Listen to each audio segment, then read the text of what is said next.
Good morning. Many thanks for joining our webinar today. For those of you that don't know me, my name's Richard Bates. I'm the Sales Director for EBS. We're Electronic Business Systems, abbreviated to just EBS. We're based just outside of Birmingham, near Spaghetti Junction, with a UK reach. And we've been established for just over 40 years, and we're a long-standing Sage partner. Having spent well over 30 years now reselling Sage 50, Sage 200, and the various add-ons that are associated with those.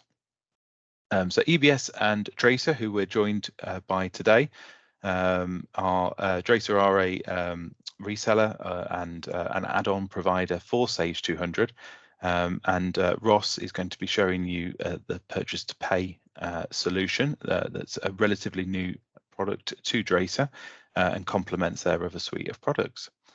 From a housekeeping point of view, we are recording this session. It's going to be made available afterwards for you to either watch or share internally. We'll also take questions at the end. If you do have any, you're welcome to unmute yourself or just pop them in the chat window as we go through the demonstration. So without further ado, I'll pass you over to Ross, who will lead you through the demonstration. Thank you, Richard, and good morning all. As Richard said, I work for Draycir. We're a long-standing partner of EBS now, predominantly within the Sage 200 market space. And our solutions are all around improving the efficiency within your business. We're most well known for our Spindle document management piece. It's about 20 years old now, along with the business itself. But as Richard also said, we've got many add-ons that complement that. One of our newer products is Spindle Requisitions, which we'll be having a look at this morning. All about the PO creation, but also how that processes through the business right through to sort of our recognition suite for invoice recognition and approval at the back end. I will share my screen with you in just a few moments, but as Richard said, any questions as we go through, feel free to drop them in the chat or you can contact us afterwards. So first things first, we'll just have a look at our requisitions module and we'll create a requisition that needs authorising. So I'm currently just logged in as user Sarah this morning, okay, and I'm going to create a requisition. Now, you have the ability, as I mentioned very briefly, to set authorizers limits and permissions. We won't go into too much detail on that this morning, but ultimately you could have authorizers that have limits up to £500, then 1,000, 2,000, 5, 10, whatever values it may be. And of course, you could have as many authorizers users within the module as are required. We would obviously price them accordingly. But I'm just in as Sarah this morning, and we'll create a requisition. So very, very simply, you'll see in the top left-hand corner, we've got create new requisition. So very simply click on there. Now, we can include some additional information in here if we want to, so contact, phone numbers, etc. But we'll keep things fairly straightforward for the purposes of the demo this morning, and we'll just select the supplier. In this case, we'll say that I'm in the office this morning, toaster is broken, and my director has come down and asked me to order a new one. So we'll keep it, again, fairly straightforward for the purpose of the demo. Now, I've got the three boxes here at the bottom. Product, additional charges, delivery instruction, and then authorization.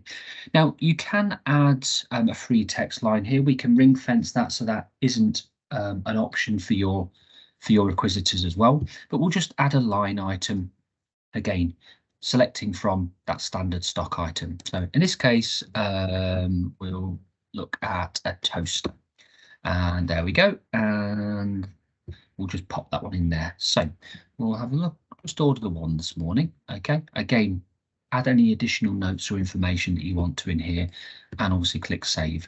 That's as straightforward as that first box gets. In terms of delivery instruction, again, we could reference this in here as well. So we could reference that as EBS. The recipient might well be my director, Darren, let's say in this case. Again, we could select delivered by dates in here. We could also select any kind of standard T's and C's. And again, fill in the necessary details, supplier email, etc. But again, we'll keep it fairly straightforward for the purpose of the demo. Now, we're just going to submit that. We'll also click Save before we move forward to the next tab. Now, authorization. My authorizer, or the authorizer that can essentially authorize my request, is Richard Cairns. He's my line manager, and you see that value authorizer box has already been pre-configured. So once I click Save, you'll now see that the status in the top right hand corner has changed to pending value authorization Richard Cairns. I've already received an email, as you can see from the bottom right hand corner here. An email has been sent through to Richard, and if I just jump into Richard's inbox here, you see he has received an authorization request. Hello Richard, a new approval request has been made for a purchase requisition which was raised by Sarah Smith. The outstanding requisition value is £15, and obviously you've got the necessary details here. Now, of course, you can accept or reject that from here within the body of the email if you wish. Alternatively, you can view the requisition. So if we're just logging in as Richard this morning, we can see that requisition that has been sent through for him. So here's the toaster, and we've got that value. We can check everything's okay. Nothing looks out of the ordinary there for me, quite frankly. Reference EBS Darren, delivery address to Homestyle Kitchens, authorization. I'm quite happy to accept that. The value is obviously pretty small. Authorization notes, and we can put whatever notes in here we want to. Happy to proceed. I could spell. There we go. And again, be as detailed as you need to with regards to those notes. You'll now see that we've had an email window pop up in the bottom right hand corner again, and of course that's the email now that's gone back to Sarah, confirming that Richard has ultimately authorized that requisition. And if we just jump into Sarah's inbox here, you'll see that we've got that email just confirming that we're now just simply awaiting that requisition to be converted to the purchase order. That normally takes a couple of seconds to do so, and again that email will drop through to Sarah's inbox once that's complete.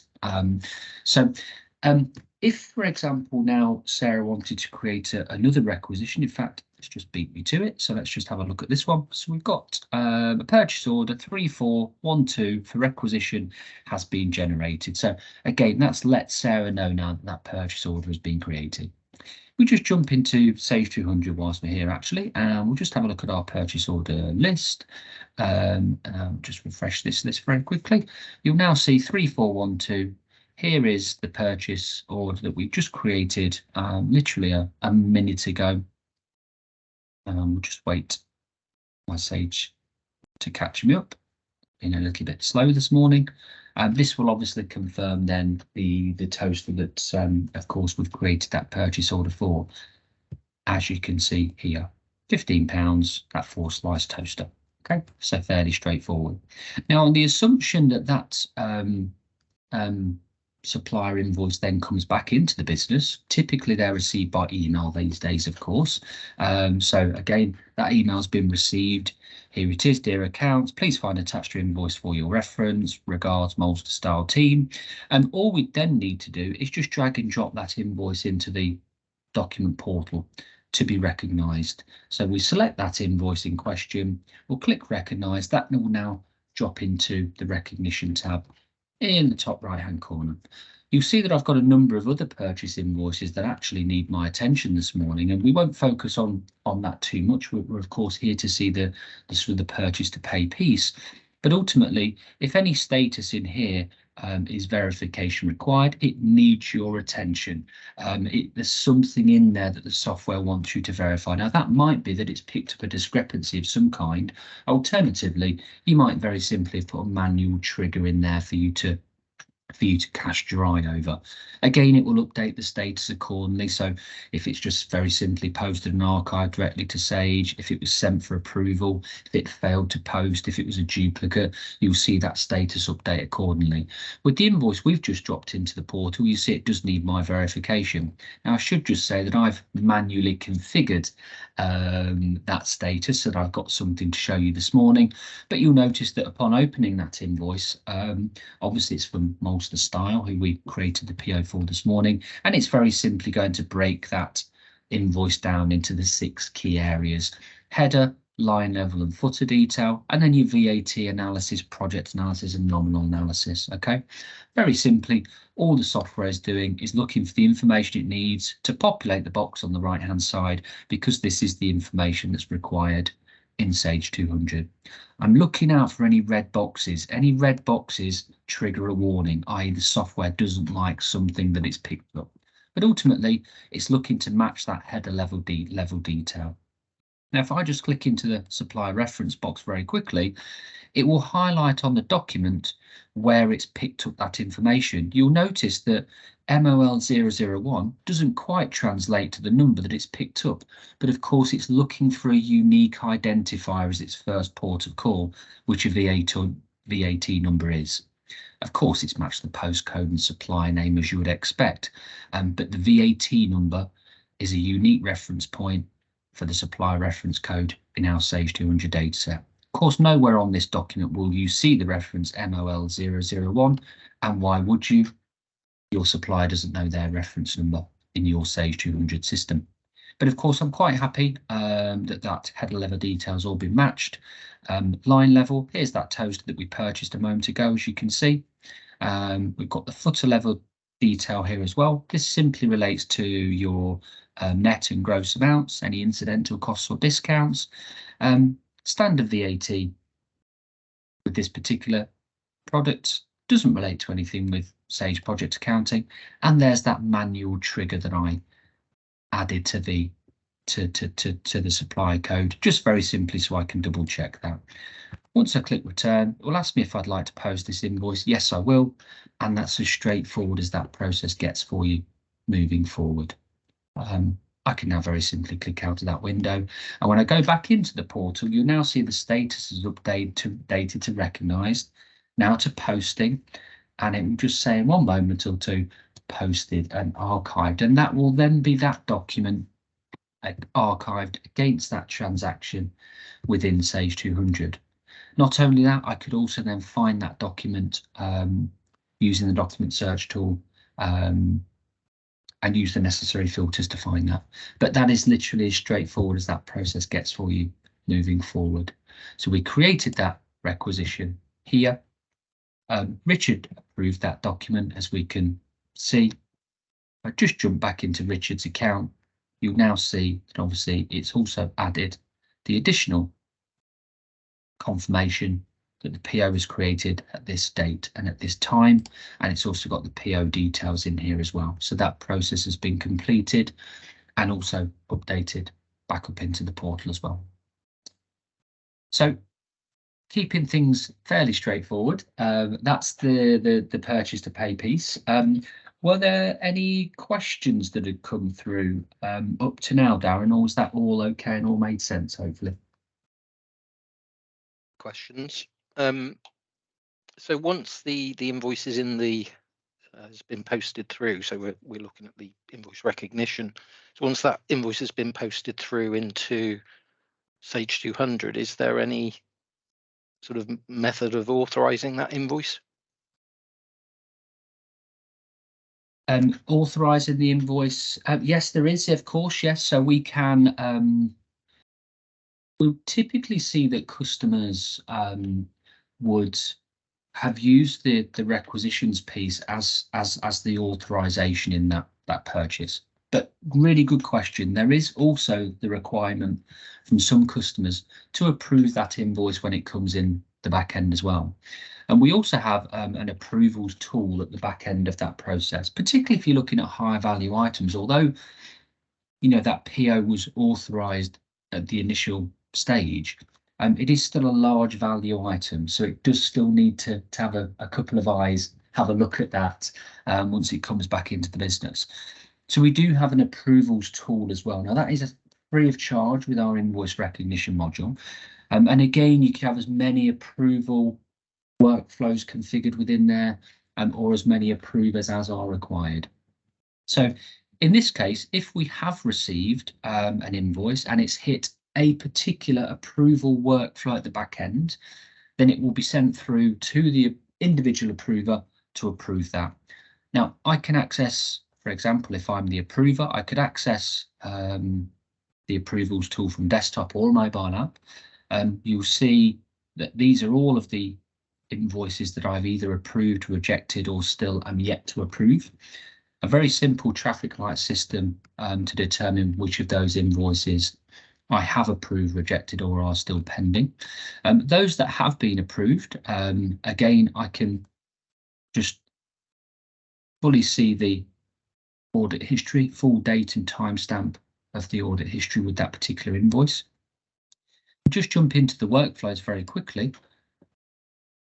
Setting up one of those approval workflows is as easy as, if I just open up one of these rules that I've already got configured, this rule is very simply a supplier reference rule. So when this particular supplier reference is equal to FOR001, i.e. my supplier Formica warehouse, it needs my approval. But you can be as detailed as you need to be with the conditions that build up that particular rule. And as you can see, we've got quite a number of them to choose from in here. Now you can have multiple approvers for that particular automation workflow. So if I was to set my colleague as an approver as well, you'll then have a couple of options via these radio buttons, i.e. all approvers must approve or any one approver must approve. So again, you can give yourself that extra level of authority or security in there as well, should you need it, and just build up that rule accordingly. So although that requisition was authorised from the outset by Richard Cairns, it was just the one toaster. The value was only £75. It was agreed to and authorised.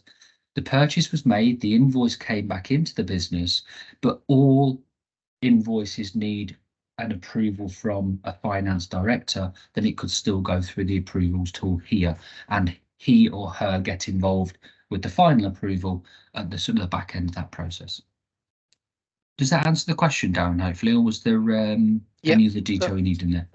No, that does. And there's another question which sort of is to do with requisitions. So okay. In the approvals, you can have multiple approvers. Can you do the same in requisitions?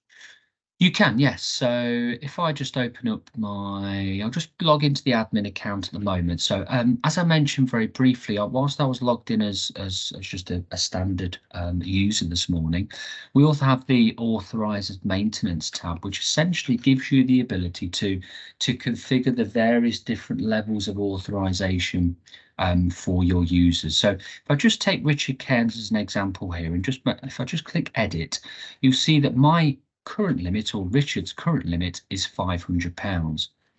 In comparison, if I just have a look at, so we'll just save that one, and if I just look into Tim, and we'll edit this one, you'll see that Tim's is £5,000. Now I could add you now, Darren, as an authorizer and set your limit as 10,000, and then we could set Richard and his be 25,000, and so on and so forth. You can see you have multiple authorizers. Now, should the request come through from Sarah and the item values exceed £500 but are less than 5,000, let's say it's £1,000, then Richard would still authorise that first £500 because that's the limit of his authorisation value, and then Tim can also authorise the final amount. So it can go through that stage process as well. Perfect. Yeah, we've got another couple, that's all. So with the requisitions and the invoice recognition, yes, what licenses do I need? So it's all based on users for the requisitions module.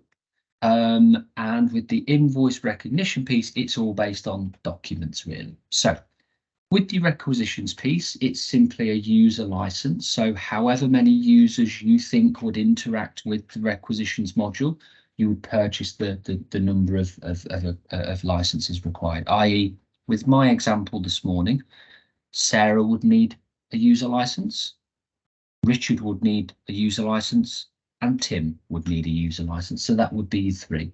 But of course, if you've got multiple departments within the business all creating requisitions, and then you've got heads of each of those departments, and then ultimately it goes through to a finance director for final approval should it be a high ticket item, you could find yourselves having, 10, 20, 30 user licenses. That's certainly not not uncommon.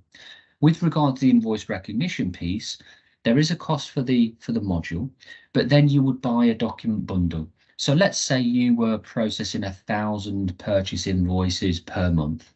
You would buy a 12,000 document bundle to see you through that 12 months.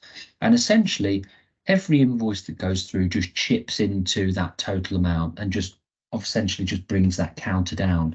Now, if you were to get through that 12,000 document bundle early, just give us a call and we can add a new bundle for you. Alternatively, you may have chosen to buy a larger bundle and just chip away at that. A number of customers prefer to do that. The more you buy, the cheaper it becomes.